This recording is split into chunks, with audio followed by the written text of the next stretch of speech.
Okay, what's up everyone? Welcome back, and my name is Oscar Yohana. I think you guys know my name. And literally today we have a friend of ours. She's called Kate, and for those guys who don't know her, and she's also this diaspora here in Tanzania. And I have done some researches and I've seen some diaspora, so we're gonna be interviewing so many things about foreigners living in Tanzania. So I hope you guys are gonna enjoy it, and we're gonna be talking a lot of experts who are actually living here in Tanzania. As you know, like all the details, if you want to come to Tanzania, you need to know them, and just be sure to subscribe because we have all the content about Tanzania. So we're gonna start the interview, right? Yeah. Are you comfortable already? I'm comfortable. Hey everyone, what's up? Peace. I'm Kat, also known as Traveling Sister. As our good brother here was saying, you know, if you are not familiar with my content, then go ahead and check it out. You can find me on YouTube and basically all the platforms as Traveling Sister, Sista. Yeah, and I'm really happy to be here. Look, we've been planning this interview for a long time, but you know, life happens, but we are finally here. Yeah, and the rain has been stopping for like all those days we've been crying. Right. So by the way, okay, to start with, like, your name is Kate, but why did you come across using the Traveling Sister? Because, okay, I started with the name Traveling Sister because I've been traveling. I've been to a lot of different countries through the military. I used to be in the military, and even outside of the military, I've done a fair share of traveling. And when I created the YouTube channel, I definitely had the intentions on traveling around the continent, but you know, I got married, had a kid, and you know, life happens, so things were kind of put on pause, but traveling is still on the menu for my life. You know? Yeah, okay, so that's good. As you came to Tanzania, have you ever thought of starting a business? Absolutely. You do have one, right? Yeah. So can you tell them, like, you can tell them so as they could literally know what you're doing? Okay, so one of our primary businesses is the timber industry. My husband, he is from Arusha, and he grew up in the lumber industry. His father and his mother created a company at least over 30 years ago. So he literally was raised in this company, him and his siblings. And we had opened back in 2019, we had opened a safari company, and right soon as we got everything set up and on the ground, COVID happened. So, you know, that kind of shut it down because we weren't getting any tourism. Mm-hmm. So we had to kind of pivot and go to an industry that we knew, which he knew. I had no idea about anything about timber, lumber, wood, bow, none of that, you know? So we just kind of honed in on that. So we do wholesale and retail supply of lumber, mainly hardwood. We deal in hardwood like Mkongo, Mninga, Pingo, things like that. And we do furniture as well. And also I'm in the sea moss industry. As you know, if you guys have been following like things that's been going on in Tanzania, the sea moss or wani industry is something that's been growing in the past year or so. So I'm a wholesale supplier of sea moss, and you can find my information about that on travelingsister.com/sea moss. I'll send you the link for that so you can include that. And by the way, as you came here and you started business, was it the goal of starting business when you arrived here, or it just came up while you're here? It wasn't the main goal. I mean, because I'm a very business-minded individual, so I knew that it would be somewhere in my life, you know, me starting a business on the continent. It was definitely in the plans, but it wasn't at the forefront of my plans. The forefront of my plans was just exploring and seeing what Tanzania was like, you know, because I feel like a lot of times people have business ideas before they come out, which is a good thing. You should have, you know, some business ideas floating around in your mind somewhere, but it was important for me to come to Tanzania and see what the people were like, see what the needs of the people were like, see what opportunities were here, instead of just come with a solid business idea and say, this is what I'm gonna do. You know, you have to be flexible in business. So, you know, that's why I'm doing the wani and the bow, like the timber, because I never had an idea of doing either one, you know, but just flexibility. So okay, for people like me, a good example. I don't know the wani. What's a wani? Is it a kind of a tree or something? So wani, I feel like I should just like go grab some real quick because I have some on my my coffee table in there. But wani is sea moss. Okay, Sea moss. so it's a basically a vegetable that comes from the sea. It's essentially a seaweed, and it's been growing in popularity for the past, I would say, 3 or 4 years or so. But to the people who are in the Caribbean, they've been using it all their lives because it's something that's very abundant there. And it's so good and it's been gaining so much traction because it's literally a superfood. And a superfood is something that you can intake or you can eat that fills so many requirements for your daily nutritional value, for your vitamins, minerals, and something that is ultimately great for your health. So with wani, they say your body is made up of 102 different types of minerals. Wani or sea moss has 92 of those. Oh, okay. Yeah, so you can literally sustain yourself off of wani sea moss alone if you so choose to. And it's very versatile. I use it as a face mask. You can turn it into a powder. You can use it as a gel and put it in porridge, put it in your smoothies and juices. It's very versatile. A lot of different benefits for it. So on the other side, like while you arrived in doing your business, what were the challenges as a foreigner? So, okay, the challenges of a foreigner, mind you, I have the cushion of my husband who is Tanzanian. So I feel like I don't encounter the same problems that a lot of other foreigners do out here, just simply because my husband is Tanzanian and he's okay. So your husband is your Tanzanian. yes. Okay. But I'm very aware of the challenges of a foreigner, which are price gouging, just to be honest, and kind of being led in a different way than I would if I was Tanzanian. Meaning, let's say me as me, I want to start my own business, right? And I find a lawyer and I try and set up a business, do the whole thing legitimately above board and everything. Sometimes the lawyer fee for me as a foreigner, It's different. different. My Yeah. brother, it's 2 or 3 times more sometimes. But that's not to say it's like that all the time. When you find a good, honest lawyer, it's best to stick with that. It's very, very, challenging sometimes to find someone who won't see you as a dollar sign because you're Yeah, that's the right one. That's yeah, right. it's true. It's a sad fact, but it's true. But then you just have to understand, and you can alleviate problems like this by learning the language, learning the culture. You see what I'm saying? And I know kidogo Kiswahili najua, but it's not enough sometimes for me to pass as a Tanzanian, because my accent is not It's different. Yeah, my accent is different. The way my flow of words is different, but it does help, because if I know the price of something, even in the local market, the sokoni, like if I know The local markets, don't they bring you challenges? Because literally there will be those people who will be coming and like, hey, you wanna buy this, you wanna buy this, and especially when you're a foreigner, they really tend to bug you around. yeah, they do. They bog you down. So how do you overcome those stuffs? I'm just like basi. Now, what's the word for I'm Inatosha. okay. No, not Sawa. Natosha. Nico Sawa, Kaka Sante, Mama Sante. You know what I'm saying? okay, Like I yes, just fine.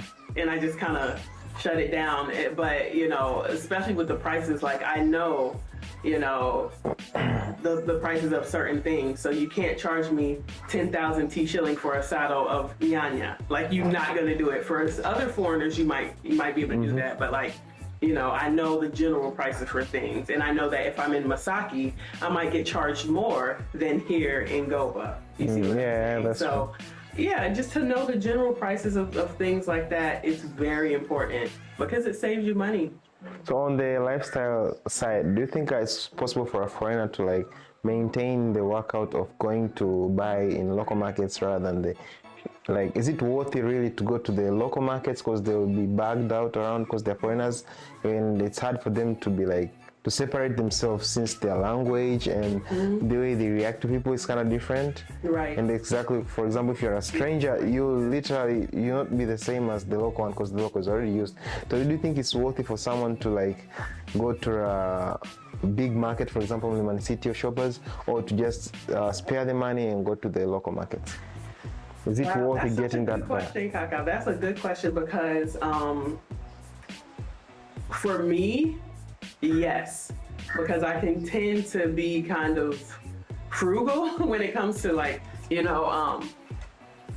I know that I can save money, like I never buy produce at Shoppers unless it's something specific, like, okay, yoga, like mushrooms that I know I can't find in like a regular market. Local markets, then I always go to Shoppers or, one of the supermarkets. But it really depends on the person, like at least for the first 6 or 7 months that I was here, before me and my husband even started dating and stuff like that, I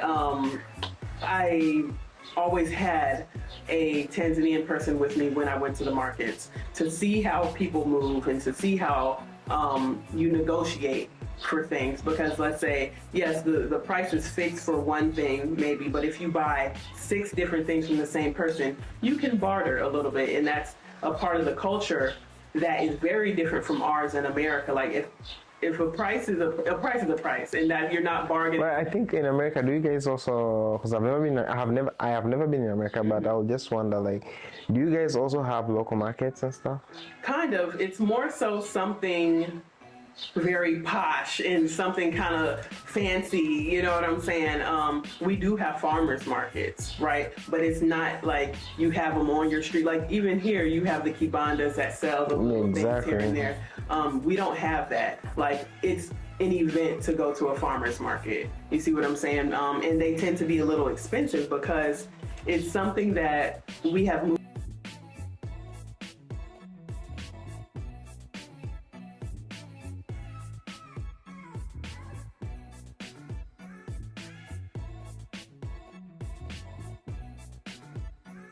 consume non-GMO food, and the non-GMO food that you get from the supermarket is very expensive, but the ones in the farmers markets, they tend to be a little cheaper because they're coming directly from the farm. But no, we don't have markets. 90% of the people in America, if they don't grow their own food, which is a small percentage, they get it from the supermarket, So it will be worth it for someone to go to the local market. Yeah, out here, I believe it is. It's worth it. But then, like you said, you have to weigh the scales. Is it worth the hassle? Because if you don't know how to navigate, it is frustrating. Just like with anything else that, you might not be familiar with in any different country. It's not just Tanzania. If I was to go to China, per se, and I don't know how to navigate certain markets and stuff, it's going to be frustrating to me. And it's going to be frustrating to someone coming over to America who we do things in a certain way, who they're not familiar with how we operate. So yeah.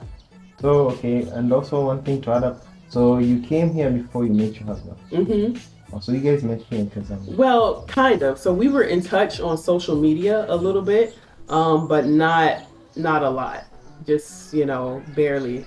But when I came, long story short, I had reached back out to him through social media, or basically on WhatsApp, because I needed to find a place to stay, because I was staying in a hotel in I can't even remember, Kijitonyama. I was staying in something like 25,000 T shilling a night. But even though it was affordable, the prices were adding up because I was there almost 2 weeks, and so I was like, I need to find a house, So Freddie was the only other local person's phone number that I had. And so I was like, let me call him and see if he knows of a place. He's not a Dalali, but he could help me at least. And so, he called me back and he said, yeah, I know a place that you can stay and meet me at the ferry tomorrow, because he was staying in Kigamboni. And then he hit me back like 10 minutes later and he said, actually, if you feel comfortable, I'm staying with my brother and we have an extra room available. No one's in it. So if you want to stay here, then that's fine. And I was like, you know what, why not? I'm here, I'm on an adventure. I usually wouldn't stay at like a total stranger's house, let alone like a man, you know what I'm saying, Yeah, that I didn't know. But something told me I could trust him, so I did, and that was it. So okay, back to the business side. Mm-hmm. So getting on the business as in a foreigner in Tanzania, Mm-hmm. as in coming here and do you think like because we have this mindset, most of the foreigners who come and invest in Tanzania or in Africa, we have this mindset as in coming they come here and to just get the raw materials from our side Mm-hmm. and just get them to their side. Mm-hmm. What does that come around to you? Absolutely. A lot of foreigners do it. So like Most. since you're a foreigner, so like and you're also accountable for investing here. So when you hear that mindset or that like that vision, even though sometimes you know that you're not doing it, but don't you think that there is a chance of you to change that? Absolutely.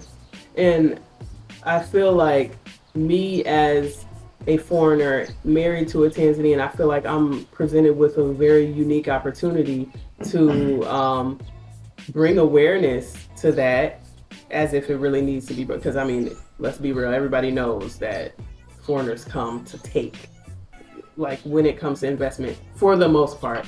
But you know, I feel like when us foreigners come, we need to be doing things to give back to the people and not just take their raw materials and give them pennies and us make fortunes off of it. That's robbery, you know, and really that's kind of modern day slavery, neo-colonialism energy. Exactly. For real, it is. And so it's like, if you're not creating jobs, if you're not giving people a fair price for their raw materials, if you are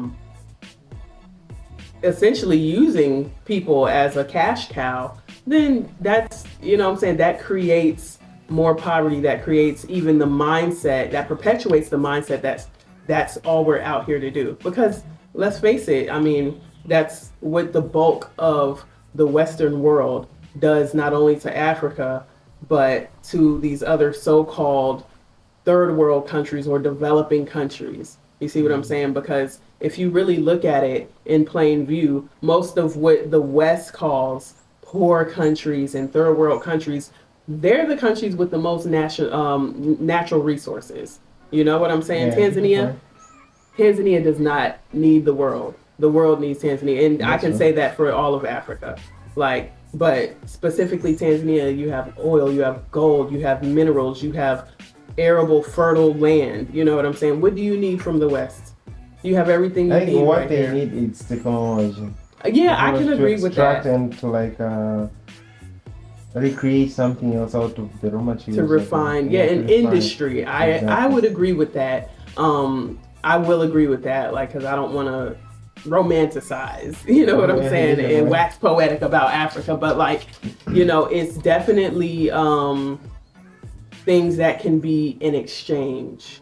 You see what I'm saying? Instead of just the taking and taking on one side, it's definitely an exchange that can be made, because I feel like if Africa or Tanzania, let's just speak about Tanzania since we're here. If Tanzania had the financial capability or things like that to make more industry for themselves, then we could export at a larger quantity, at a more refined quantity. You know what I'm saying? We wouldn't have to send our raw products to somewhere else to get refined and then they sell it back to us at a premium. We could do the refining ourselves, you know, and we exactly. could, yeah, you see what I'm saying? So, yeah. So on the other side, do you really think if someone could like plan to come to Africa or Tanzania, should they have a long-term plan of staying here and doing business, or it's just better for someone to just stay in their country, then they could probably